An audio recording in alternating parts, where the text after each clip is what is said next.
Hi my friends. This is the 7th episode of Shahnameh. Let's begin.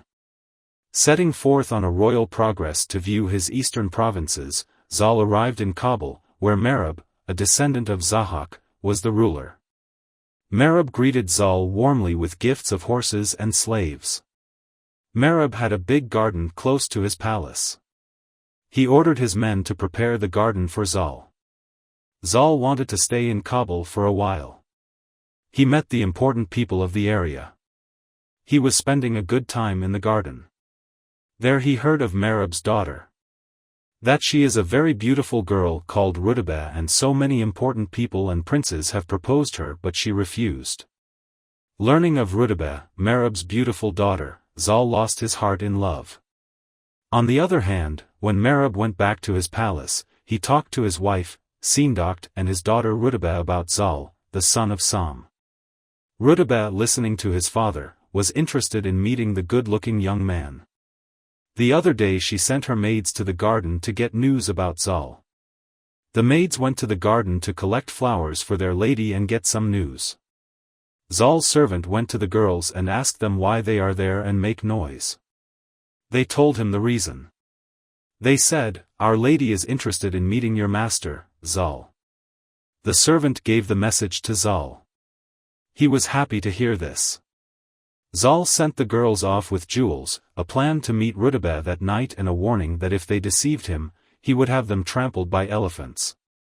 Later that night, when Zaal arrived to see the beautiful Roodabeh, he found her standing on the roof with the full moon behind her.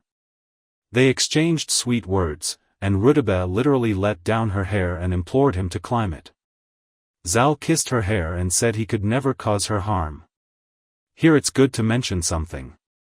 You may have heard the story of Rapunzel and how she let the prince approach her by taking her long hair. It's interesting to know that the Grimm brothers used this part of their story from the story of Roodabeh and Zaal. Let's go back to our story. The other day Zaal talked to his men about the case. They told him it would be better to send a message to his father and inform him, because although Merab was a good man, he was a descendant of Zahak, and this could make problems for this love.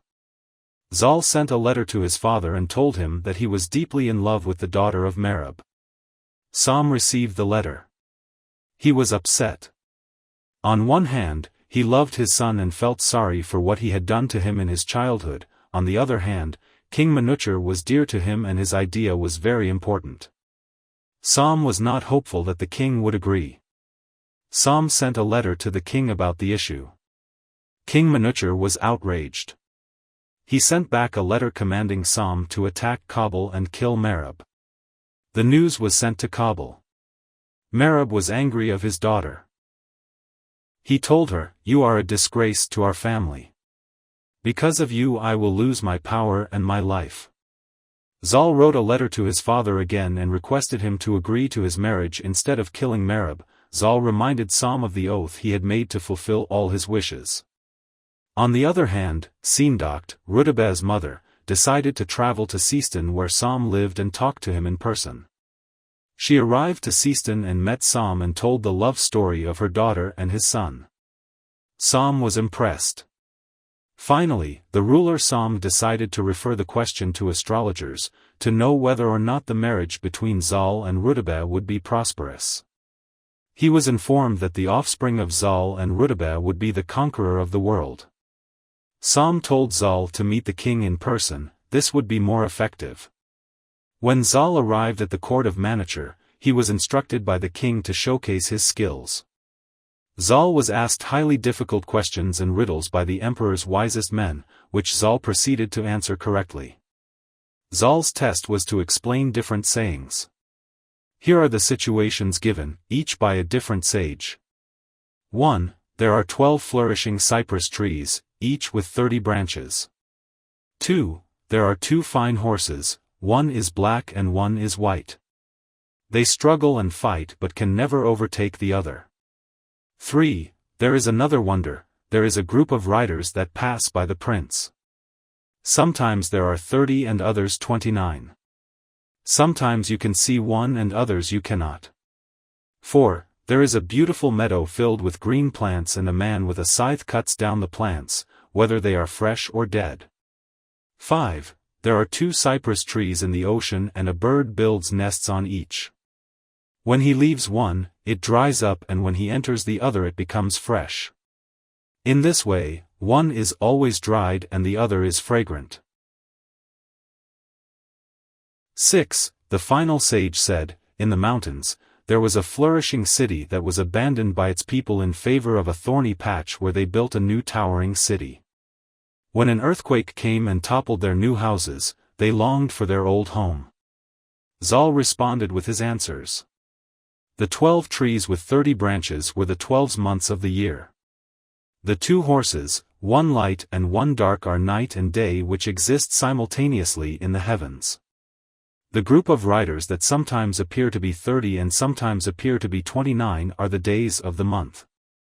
The man in the meadow was time, the reaper that strikes the old and young equally. The bird with the 2 nests, Zaal explained, was the sun as it flew from one section of the sky to the next. And finally, the flourishing city and the thorny cities are the eternal worlds and the fleeting worlds. With this, he concluded his test, leaving the king and sages in astonishment. The king then held another test for Zaal to prove himself against the royal warriors. Zaal succeeded in defeating King Manucher's warriors and lifted an enemy warrior off his horse with complete ease. Impressed, King Manucher gave his approval of Zaal and Roodabeh's marriage. After a while, the marriage of Zaal and Roodabeh was celebrated in Kabul, where they first met each other. The 2 families united, and Zaal and Roodabeh were married with everyone's good wishes. Thank you for watching. In the next episode, we will talk about the birth of Zaal's son.